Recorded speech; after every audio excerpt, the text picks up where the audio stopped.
Hello, everybody. It's Biden here once again. Working class nobody Zine, of course, being joined by Drew from Felicity. Man, my man, you guys are actually you guys are out of Orlando, Florida, correct? Correct. Yeah, man. Great to be here. Thanks for having me, man. And everybody's local. Like, I mean, I know Florida is kind of like San Antonio. You got cities nearby, but Yeah, everyone. Well, our drummer currently lives in Birmingham, Alabama. But we, met him here, and we did like the first maybe year or two of him in the band. We were all here local, and he just recently relocated over there. So, other than that, the rest of us meet up twice a week here, in this garage. And then he links up with us. He flies in a couple times a year, and then he come in for rehearsals for tour and stuff like that, meet us in the studio for stuff like that. But yeah, we've all been located here in Orlando the entirety length of the band, but none of us are originally from here. Our drummer's originally from Philadelphia. I'm originally from Maine. Our singer was born in New York, and our bass player was born in New Hampshire. So kind of all over, just all made our way to Central Florida for one reason or another, and then found each other. Yeah. well, destiny, brother. You guys were destined to meet up. But that's cool, man. And of course, and let me say this because I was curious about the sound. Yeah. I've been listening to you guys. I've been following you guys on some of your social media platforms. I mean, on Instagram, Facebook, and of course, like we mentioned earlier, the sound itself kind of reminds me of all the cool shit I used to listen to back in the day, man. So it's a good sound. But when it comes to what you guys are trying to get out there, I mean, is there a specific sound that you guys are trying to put out? I don't think necessarily there is a specific sound we are trying to actively put out. I think we all grew up listening to the same kind of eras of rock music, and there's stuff that influences us all, from like classic rock through 90s grunge through like early 2000s, definitely like new metal and alternative. I'd say like anything from that wide range of time period influences us in what we do, which is why some songs might have a little bit heavier edge and Right. remind you, like for us, we might have been inspired by like a Rage Against the Machine for a song, and then we may have like Warped Tour era pop punk style songs as well. So I think it's like a little bit all over the place, but there's a few bands that we really look up to and love, that kind of are bands that just have found ways to be kind of always be able to reinvent themselves. So for example, a big band for us is Papa Roach, who like Oh, came nice. out doing kind of like rap rock, new metal, and then got into more just like radio active rock music, and now they're like still cutting edge, still reinventing themselves, and still just trying to improve as performers and songwriters. And so like we just consider ourselves a rock band, and that can go in whatever any direction you'd like. And I think that encompasses a lot of different styles of music if you just say rock music. So we're not afraid to pull from any era of rock music, whether that's like metal or metal core or like pop and pop rock and pop punk. No, no, for sure, man. And I was gonna say too, I mean, in this era especially, I mean, somebody's playlist gonna have a little bit of everything. So, Yeah. I'm sure. This is one of the questions I'm gonna ask later. But like for me, I mean, when people the '90s, I mean, I used to listen to punk rock and ska, oi music, hardcore, and No Effects was real big back then too, of course. So we used to listen to a little bit of like the underground type stuff. But Mhm. when it came to like when I come home, like I listen to Western. I listen to old Western. I listen to, not country, but Sure. Western music, the blues. I listen to stuff that people might not have guessed. But with that Yeah. being said, I mean, what's something on your playlist that people would be not so much shocked or surprised, but they wouldn't think you listen to, man?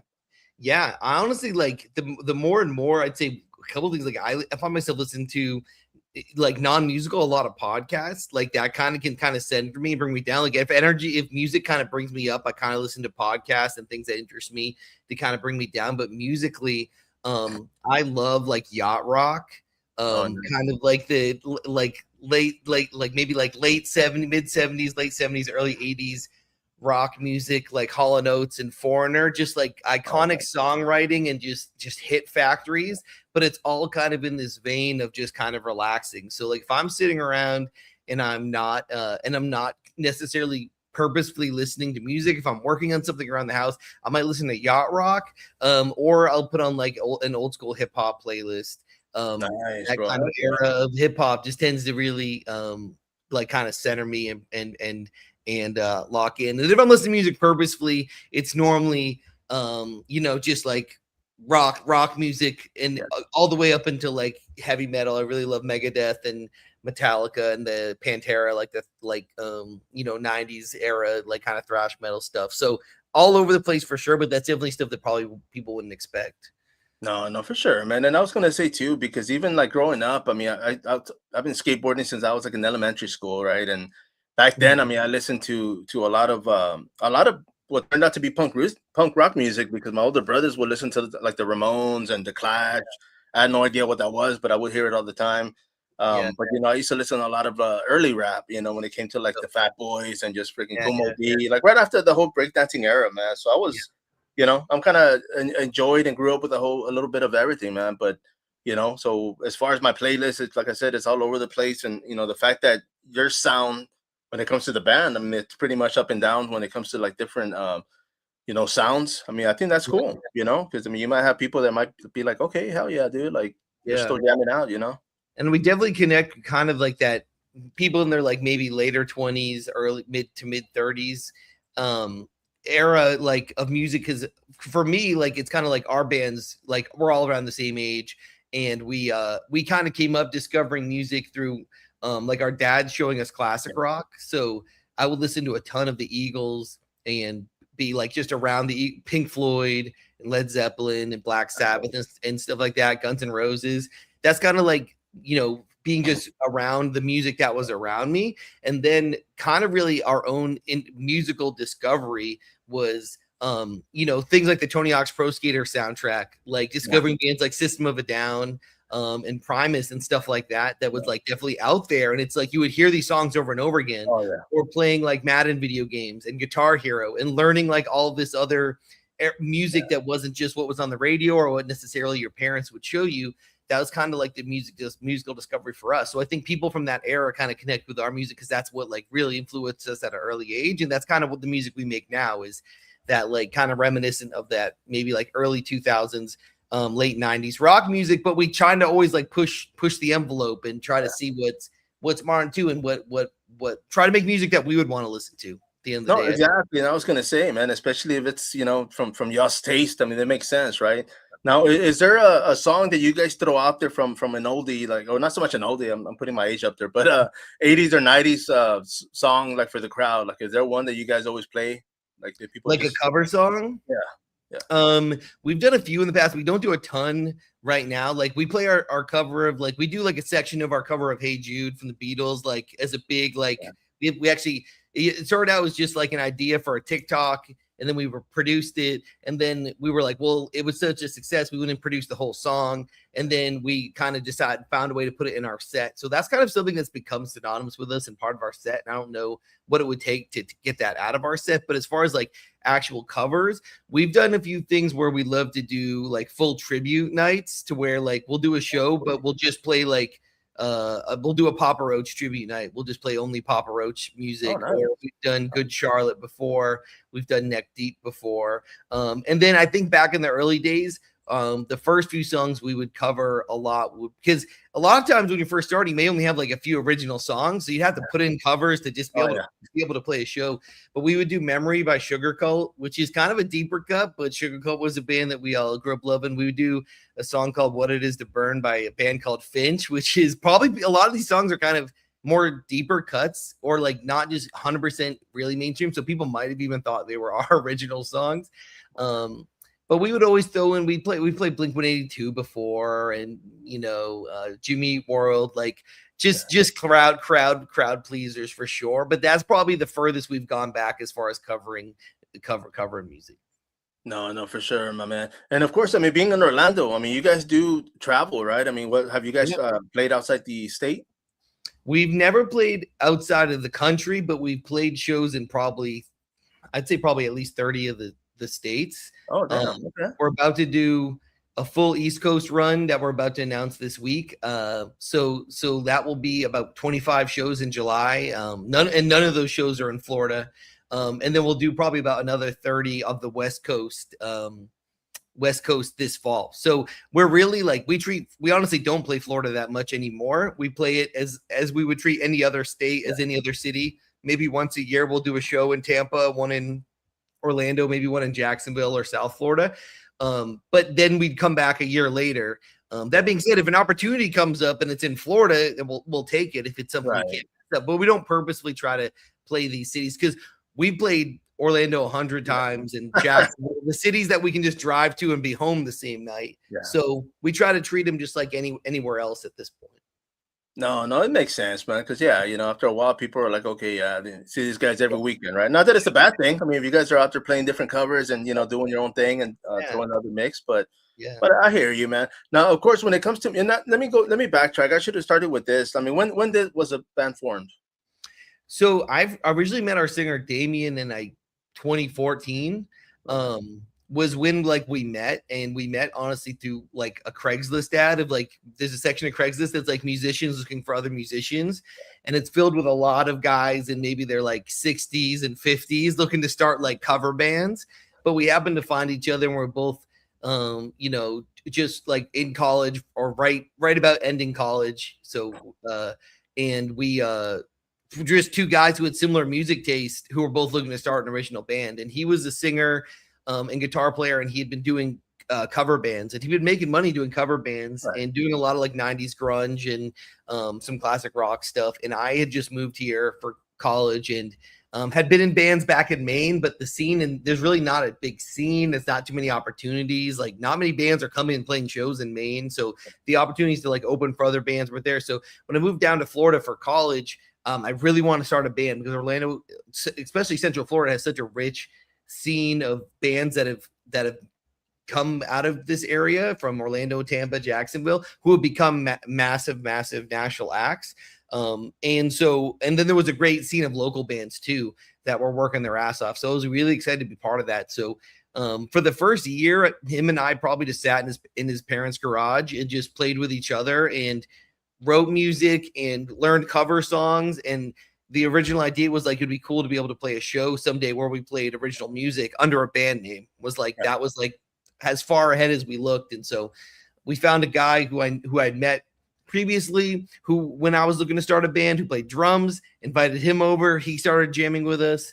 And then we went through about 5 different bass players, and some of them would just do a show or two. And then they'd be hey guys, I'm going to join this other band, or I don't have time for it, until Mike, who joined, who's in the band to this day.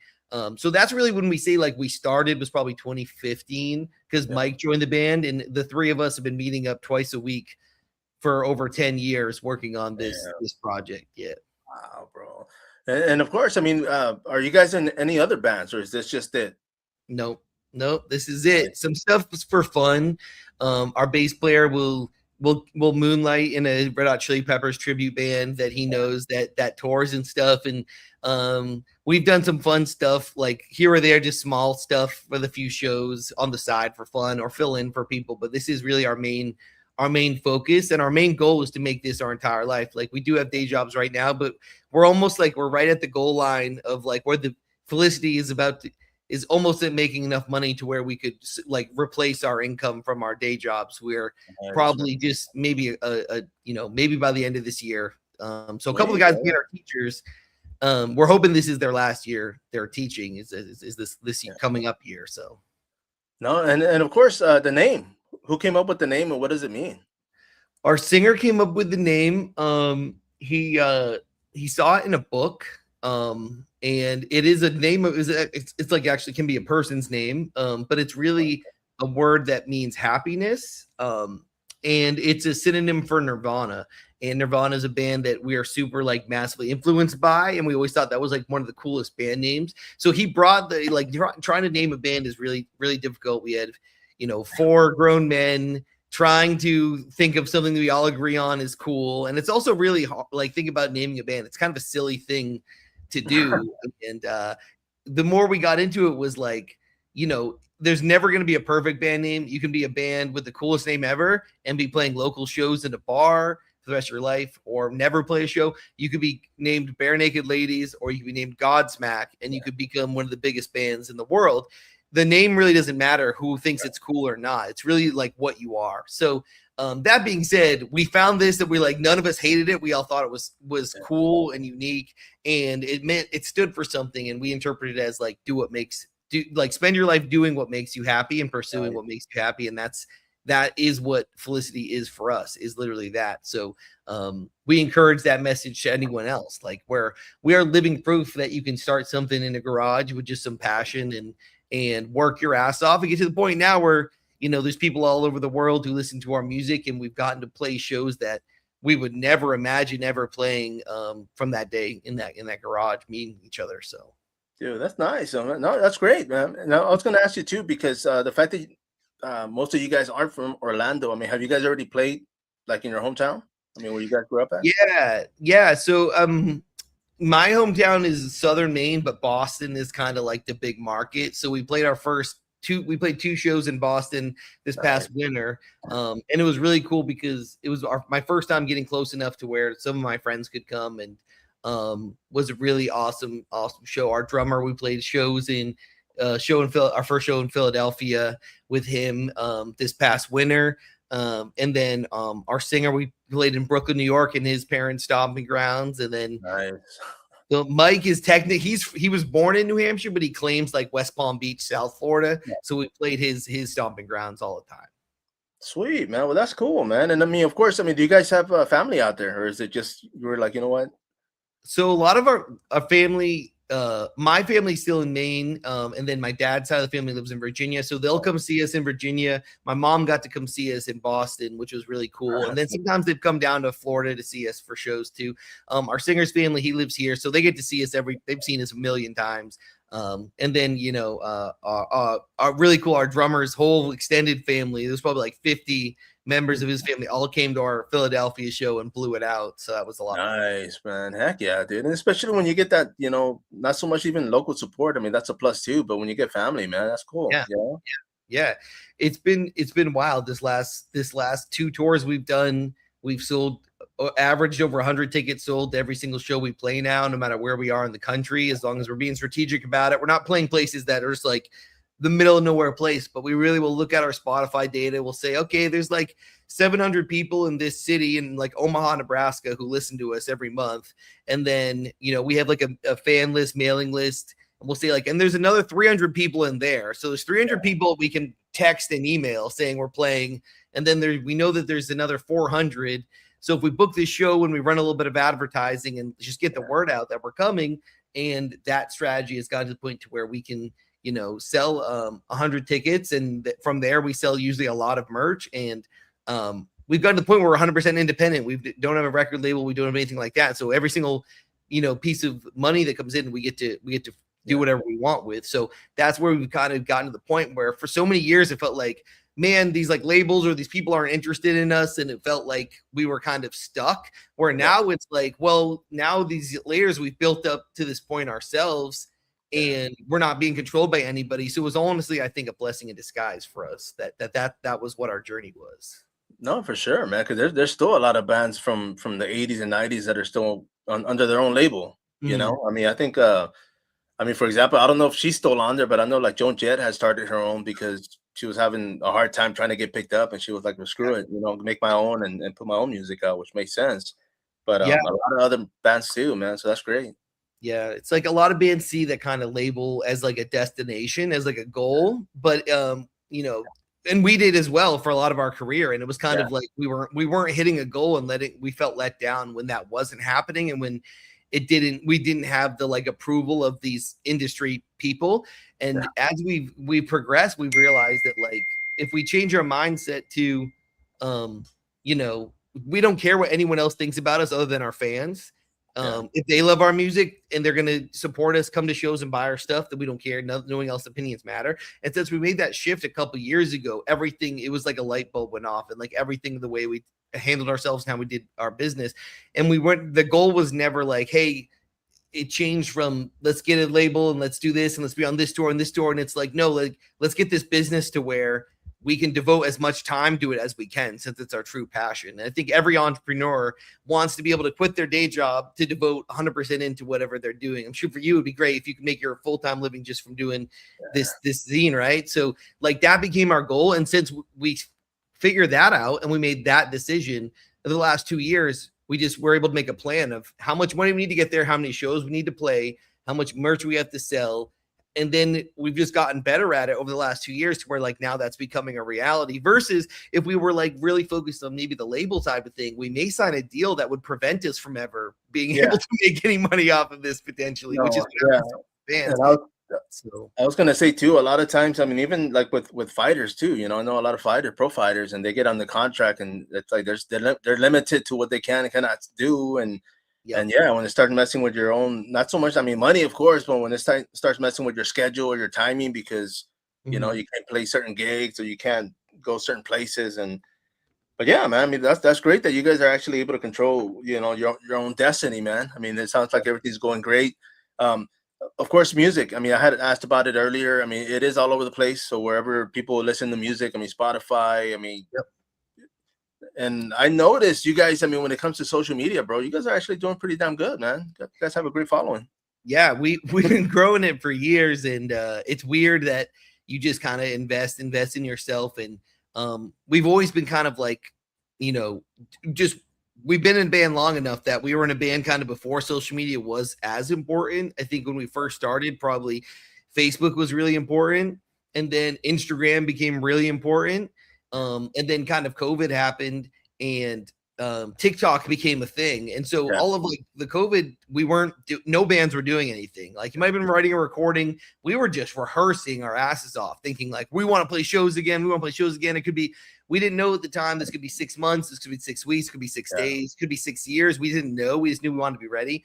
So we came out of COVID and we saw all these bands that we used to play shows with who just went all in on TikTok during COVID, and they all were like signed and were like on these tours that we wanted to be on. And we were like, ah, shit, we spent all that time just preparing to tour instead of probably investing in the thing that what the industry wanted to see.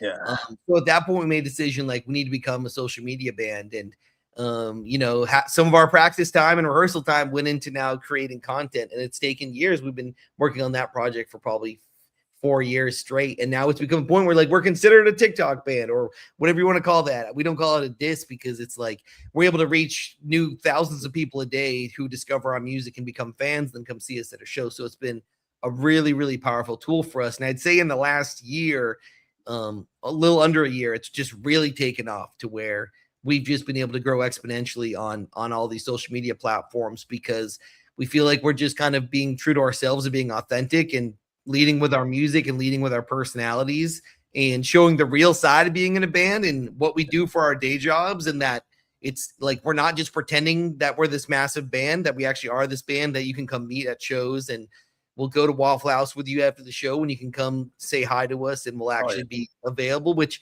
I think a lot of people, kind of like have this persona of like, you see a rock star and they seem like so inaccessible. And that's part of I think the label machine is wanting you to seem inaccessible and a bigger star than you might actually be.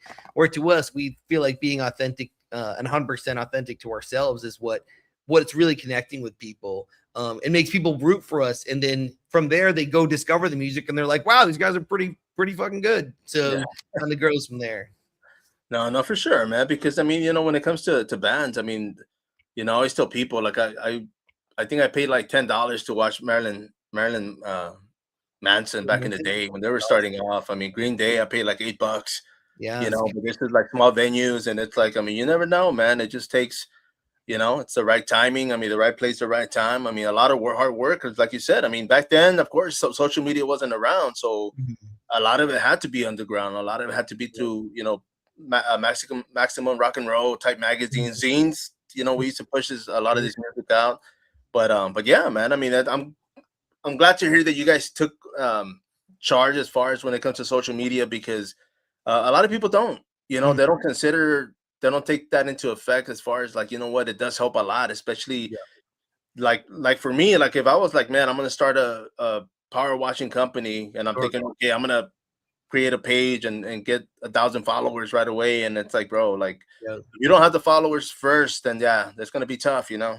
Yeah, it's tough, and it's just being able to willing to put yourself out there, be on camera, be vulnerable. You know, you may be really good at your instrument or whatever it might be. And we learned to be a band before any of this was necessary. And we think that there was a lot of bands that are still really resistant to it. And there's bands that maybe never have to do it, right? Like, you know, if you're Metallica, like they probably wouldn't have to have a TikTok account and be putting stuff out. They do still, but they probably don't have to. But as far as becoming an up and coming and wanting to make a name for yourself, I think it's just one of the most powerful tools there is. But it require a lot of trial and error. For us, it was like we need to do this. There was no like, let's try it out. It was like we need to find a way to be successful. So we reached out to other people we saw having success and asked them for advice. And we had a buddy who had kind of like a TikTok content agency. And luckily enough, he was willing to just jump on Zoom calls and give us ideas and coach us and tell us on things he saw that were working really well. And we took some of that advice, and our content would do like a little bit better than it was if we were just doing it ourselves. And so we kind of just learned and consumed and watched whatever everyone else was doing and tried to put our own spin on stuff. And then eventually it came up with us coming up with our own ideas. And then we started seeing everyone copying those ideas. And now it's kind of like that, where it's like, if I come up with I can come up with a good idea for a TikTok, I'll put it will have success. And then next week you'll see 10 bands, 10 bands we played last tour, they'll all be doing it. So it's a little form of flattery that also makes me stay on my toes. I always have to be coming up with the next thing. And so our singer and I really work on that. And it's a constant another thing we have to be doing, which I think is good. Like it's never just going to be all about the music as much as we would love it to be, but it forces us to constantly have to like put in hard work and push yourself. It's like going to the gym. You can't just go do the same thing.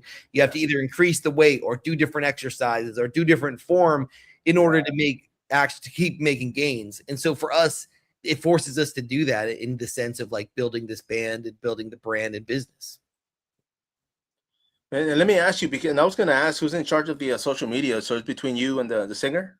Yeah, we do most of it. He's a teacher, so during the day, I'm usually the one handling a lot of it, and then he's like posting videos independent of me, and we're just throwing stuff out there. I'll come up with an idea, I'll throw it out. He'll come up with an idea, throw it out, and then we'll meet up and we'll talk about what worked, what didn't work, and then we'll come up with ideas to film and do stuff together. And he does some of them, I do some of them, and we kind of just take an all hands on deck approach. And the other guys will come up with ideas, and then we'll execute it. But it's a lot of times it's the two of us who are tackling it. No, for sure, man. I mean, it's just I've been talking about just that to a lot of people. I mean, when it comes to, I also cover, indie films. So it's like directors, writers, actors, and it just seems to be, I mean, when it comes to getting people's attention, I mean, it's one thing, but to keep their attention, that's another, so you really got to work at content just to be able to hook them in and keep them reeled in. Because, I think the actress guest I had yesterday, I mean, she was talking about it being like 8 seconds. Like if you don't catch him in 8 seconds, man, you lose, and it's like, damn. Even less than that. It's really like 8 seconds would be, if you can hook them in 8 seconds, like that's you're crushing it right now. If people are averaging watching 8 seconds, because usually people, they'll open up TikTok or Instagram Reels, and within a second or two, they'll determine whether they're going to give the video a chance from there. So it's really came up with unique ways to do that. And the videos you see where they're not putting in an effort into those first 2 seconds, you'll see how many views they get. And the videos where people put all their effort into figuring out what are the first 2 seconds going to be, those are the ones that take off. No, definitely. I mean, it is work, I mean, I'll say that, because I mean, yesterday I was talking to my guest yesterday, and I was telling her, I was like, man, I wish I was funny. I wish I was cool to where I can come up with like cool shit for me to put out there. And I see other people's, but I'm just like, okay, that's not me. There's a lot of things I just can't do, but I mean, that's where it's at. And of course, if you want to be, be viewable, get these followers, like I said, I mean, that's another thing too, because that's one thing for them to watch your video, but for them to actually follow you. I mean, the button's right there. A lot of them don't just hit that button. So it's like, okay. And I think it's another thing is like, that was the goal, I think, for so long, was like getting people to like get invested to where they follow you. But some of these platforms, like I'm sure if you have Instagram and you went on it right now and you started scrolling, what percentage of content would be actually content of pages that you followed? And would it be part of an algorithm of just what they determine you like, the style of music you like, or movies or culture or whatever it is? and you'll realize that like probably 80% of what you get is going to not be accounts you follow. So for us, it's not only it is getting followers, it is discovering new people. It's also just finding people that maybe are interested in the style of music we make or the style of band we are. But then really the goal is, how do I get them off that platform somewhere else? Because at any day these algorithms could change. And I remember a few years ago, Instagram would be 80% of the accounts you followed and 20% random stuff. And now it's the other way around.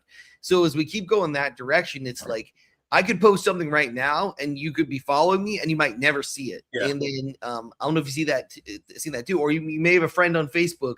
You've been friends since high school and you may think they deleted Facebook. You go to it and it's like, no, they've been posting all the time. It just never showed up in your feed, right?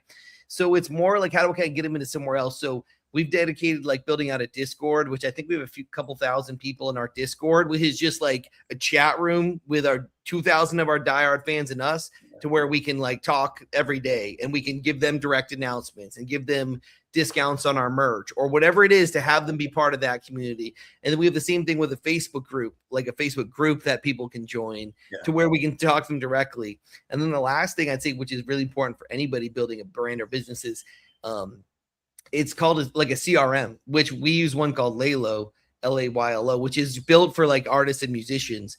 But essentially, like them being able to say like, hey, I want to get updates from you. Here's my phone number in exchange for something. And I can text our fans directly when we have a show coming up in their town. So like all the fans in Omaha, Nebraska, I can text them and say, hey, we're coming on this day. Tickets are on sale now. And that's really going to, I think, more and more important, because I bet you remember last year we thought TikTok was going to get banned, right? And there's 300,000 people of an audience we could have lost. So that's like our main goal, is like, how can we funnel people down from discovering us, following us, and then joining something off platform so that we can have more connection directly. And that's really because I mean, I know for the most part, and I mean, emails are still a big thing, but it's just like getting people's emails, But the text are a lot easier because, well, the emails go to your notifications, your phone. But yes, we get both. We try to get emails and texts. I just know that like if I get a text, I'm gonna be like, I'm going to probably check it within seconds. If I get an email, I'll probably check it within 24 hours. But I don't know if you're like me, I get 500 spam emails a day. I'm sorting through what's actually important and what's not. So texting and SMS is super, super important. And it's been a game changer for us since we made that change and made that a focus. We've been able to do like a merch drop and text 2,000 of our number one fans, hey, we just dropped a new shirt today and we'll make $5,000 from that one text, right? Yeah. Things like that. And that's really where it becomes a game changer. And if you get a text, that impulsive buy is so much easier from a text than an email. So no, for sure. Well, that's smart. I like that, man. And I mean, of course, you got to move with what's new, because I mean, technology, just like cell phones. I mean, there's like new ones coming out every year, and it goes the same thing with apps. Do you guys have an app? Let me ask you that. We don't. I've really thought about it. I think eventually we'll probably push everything into that. So right now we have a Discord, we have a Facebook group, we have a bunch of things, but I think eventually having one central like app or something that people can join. I've seen a lot of artists doing that. I know Youngblood just dropped that. It was like a website with an app and a whole thing that's like combines all of that. So I think eventually that's someday where we'll end up going, because then you have control of that. Like if the company Discord got acquired by someone else and they just decide to shut it down, then we lose access to that. So just really, I think the game is controlling your audience and controlling kind of your connection to people as far as a band and a business is what's really important. And if you're not actively doing that, I would say like that should be like the main goal for anyone building any type of artist, building a following or trying to get the word out about something or building a brand. That's like the one thing you can do to really supercharge and future-proof yourself from whatever changes might happen, because we see with AI and technology, like things could change at any second. We have no idea. No one knows what's coming next, and it changes faster than it ever has before. Yeah. No, that's true, man. I mean, the AI especially, I mean, I know it's been on for a few years, but I mean, it just seems like recently people just, it got cheaper to acquire and people are just using it like crazy, and it's a good, I like it for the creativity and for the stuff that you can create when it comes to like images and stuff like that. But, it's pros and cons, when it comes to music, when it comes to movies, how much should you use? Should you use it? This and that. It's a whole other podcast we could have about that, right? Yeah, definitely, bro. Let me ask you, man, when it comes to music, because of course, the instrument that you yourself play, I mean, do you play any other instruments? I really only play guitar. I really have only ever really had the desire to play guitar. I think it would be cool to play drums. I could play bass. Sorry, any guitar player can play bass. Not every bass player can play guitar. But I could play bass in a band, but I obviously more natural on a guitar. And I've always just wanted to be a guitar player. Since I saw Back to the Future and I saw Marty play guitar at the end of the movie, I was like, that's it. That's for me. And that's all I really wanted. So yeah, just guitar for me. And any of the other band members, I mean, do they play other instruments as well? Rashid, our drummer, he plays his drum. He's one of the best drummers in the world. But he also can play piano. He can play anything. He's very musically gifted. Drums is his first thing in our both Damien and our bass player, they can both play some guitar as well. They can play like enough to like write a song or show an idea. And our singer, I mean, when we first started this band, our singer played guitar and sang at the same time. We just got to the point where it was like, it's a rock band. Like you can do so much more with just a front man being a front man. So we made that transition eventually. No, that's great, man. And the only reason I'm asking is because, of course, I mean, not that it would happen, but I mean, if you guys, had to sub for like somebody else, I mean, has that happened? Like if you're playing somewhere and they're like, hey, man, we lost our bass player or we lost our drummer. Like, have you guys ever stepped in? We were on tour with a band and their bass player had to leave tour because of like a family emergency. Oh, okay. And so they cut their set from like in half, so they had half as many songs they play. But then like I learned a song on bass, our singer learned a song on bass, our bass player learned a song on bass, and then the other band we're on tour with, each one of their members who could play learned a song. So that every song, it was like karaoke with just a different bass player coming up every song. So it was fun, and it really built a lot of camaraderie between us as bands all on tour together. And it was fun because we were already listening to each other's music every single night. Like by the third show, if you're on tour, that every single song by heart of the other band. So it was really just figuring out how to play it. But yeah, we've done stuff like that. And there's been shows where I've filled in on bass or guitar for people. There's been shows where our bass player will fill on bass and things like that. So it's nice. It's nice if they have the capability of doing it.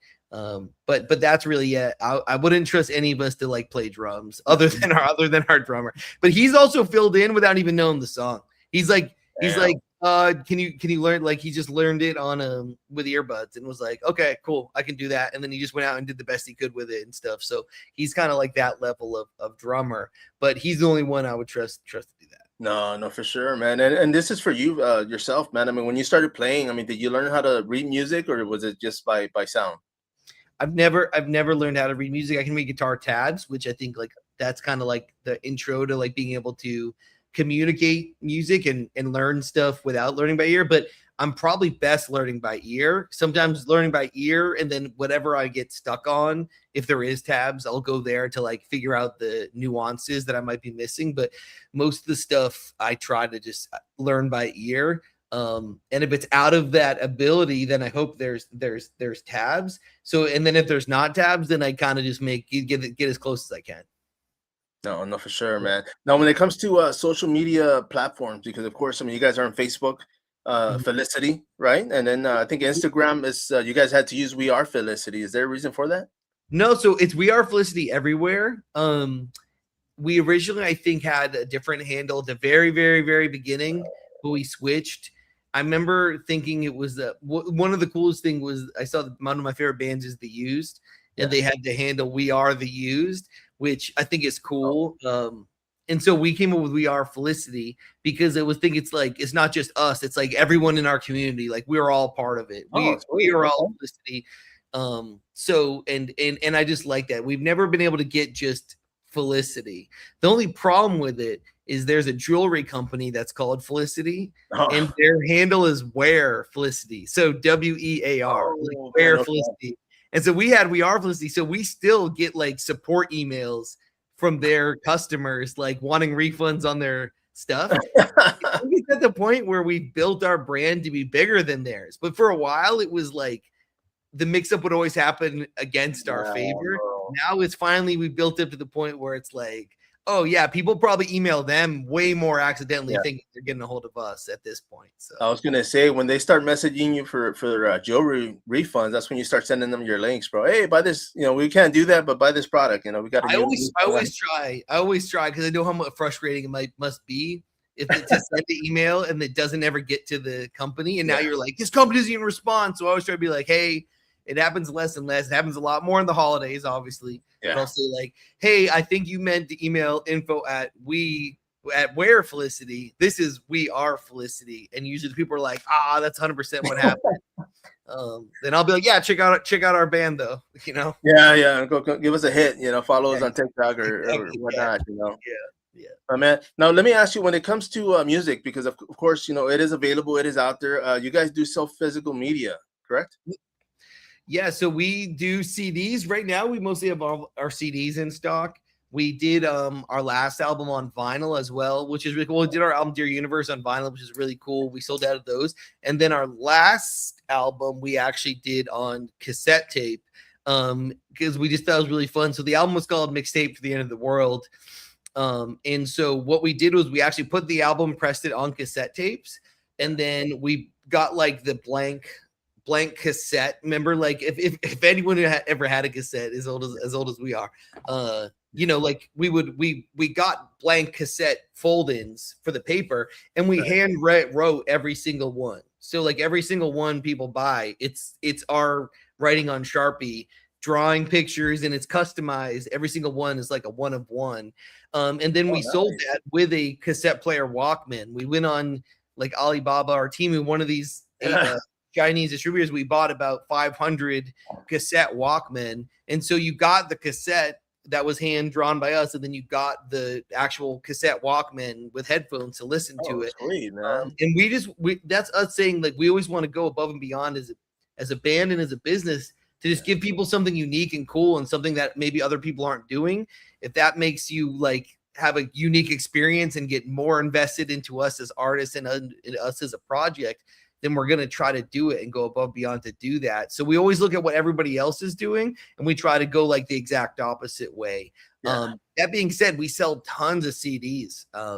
We probably have shipped out, you know, somewhere between 500 and 1,000 CDs this last year. So still CDs are alive and well. I think people still cling to physical media. Yeah. I think there's still always be a place for it. And I think a lot of artists are probably thinking, no one will want that, so they don't do it. Where really CDs especially are very cost effective. You can get a CD printed if you get enough of them. Let's say like you get 1,000, order 1,000. It makes it cost you like $1,500 to $2,000. So it's about $1 to $2 per CD. Yeah. But then you can sell them for $10, $15. And it's really, really good margin. So we have our next album coming out later this year, and we're gonna do it on CDs. And then eventually we're gonna do a double vinyl for the whole mixtape by the end of the year. So dude, heck yeah, bro. And I had the image. I'm gonna see if it'll pop up, but this is it. Boom. Yep. And that's actually like label maker, you know, like the vinyl label. Oh yes. That's actually, we did fucking 500 Felicities Volume 1, and then everything else is done by hand on Sharpie. And you know, that week where we had to ship all those out, we were here for like 4 hours a day, every day, just drawing, and your hands cramping up. But you know, that's the dream, is that you have people wanting stuff like that. So you guys are responsible for keeping the post office alive, bro. Oh, yeah. They hated me for a long time. We finally upgraded and got our own like label printer. Yeah, where we can print the labels as orders come in here. I used to go in with probably every other day, probably 20 packages, and they would scan them and do the whole wham and do the whole thing. I'd be at the post office probably 2 hours a week for months and months. Black Friday, we had like 150 orders that day. So things like that is like, yeah, like you have to kind of get with the time. So also then we realized that our return address was like our personal address. So we had like our personal address going out to thousands and thousands of people. Oh, damn.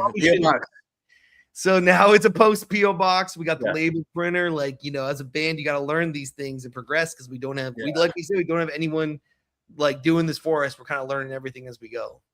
No, for sure, man. Because I mean, even when I had my zine, myself, and my friend Tony in Houston right now, you know, but I used to do everything by hand. So I used to literally cut and paste, you know, glue, And Yep. this is when computers were coming out, but I mean, I was poor, right? I couldn't afford a freaking computer, Mhm. but I used to do everything by hand. But I mean, I used to interview bands from all over the world, man. I got it picked up by a few record labels, Cool.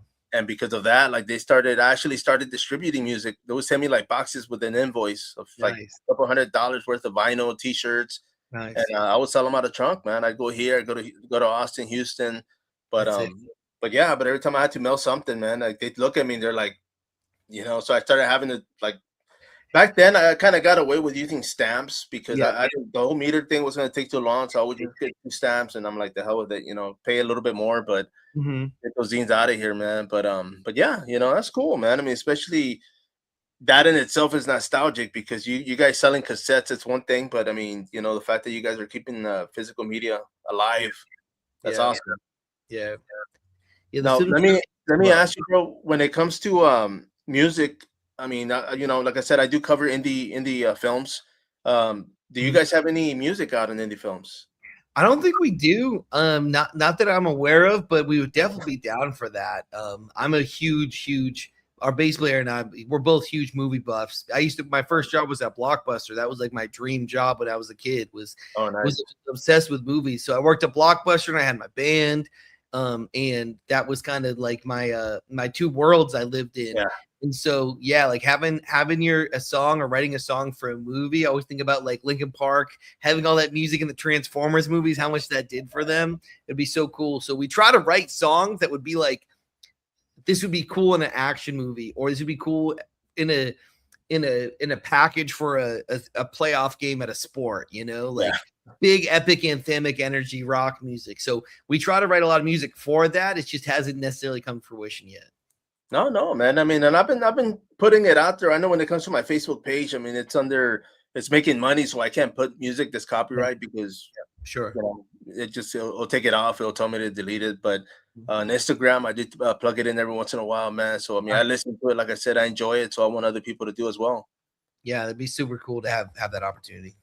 Oh no, for sure. And I'll keep you plugged in, man, because I mean, there's always movie makers that are trying to Sure. get something, and for the most part, a lot of them create their own music just because it's cheaper.